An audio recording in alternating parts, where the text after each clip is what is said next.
China's President Xi Jinping has signalled that China plans to play a bigger role in world affairs. Mr. Xi told the Communist Party's 5-yearly Congress that China faced profound global changes and that Beijing aims to become a great political and military power by mid-century.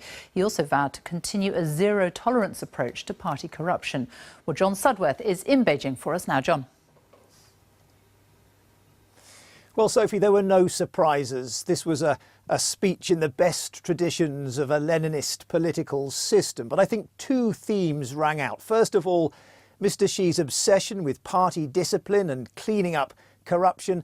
And secondly, his talk about national rejuvenation, this rising China. He is busy building something that many observers once thought impossible, a successful, dynamic economy, but one in which the Communist Party still retains tight control.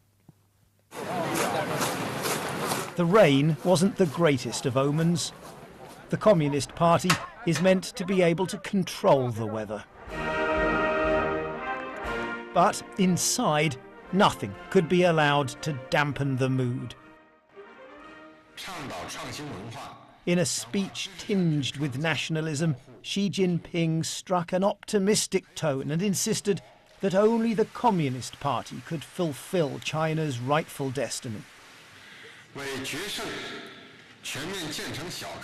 Let's strive hard to build a wealthy society, achieve the victory of Chinese socialism, realize the Chinese dream of the great rejuvenation, and fulfill people's expectations for a better life.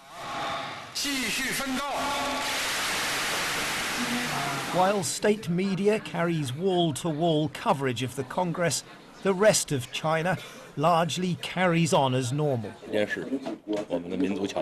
I have no problem with a rising, powerful China, this man tells me. But he adds, I hope one day we too can have democracy.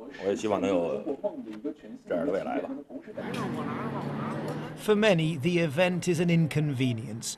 For days now, Beijing has been in security overdrive, with surveillance stepped up and neighbourhood patrols sent out in force. There was once a hope that Mr. Xi would be a political reformer. Instead, he spent his first term in office clamping down on dissent and purging his rivals. And so the world's biggest authoritarian state is confirming its leader in office for another 5 years. But for China watchers, the interest is not in the system, of course, but the man, seen by many to be accruing more power to himself than any leader since Chairman Mao. At 3.5 hours, this was a humdinger of a speech. Even Mr. Xi's predecessor, Hu Jintao, touching his watch, appears to signal it could have been, well, a tad shorter. Despite the length, though, you don't have to look hard for the main message. The world's second-largest economy will remain firmly under the command of a one-party state. And if anyone had any lingering doubts, Mr. Xi has surely now swept them away. Sophie, next week at the end of this Congress, Mr. Xi will unveil his leadership team, the Standing Committee of the Politburo. The choices of those men, and it will certainly be all men, will tell us something more about exactly how much power he really does wield. John in Beijing, thank you.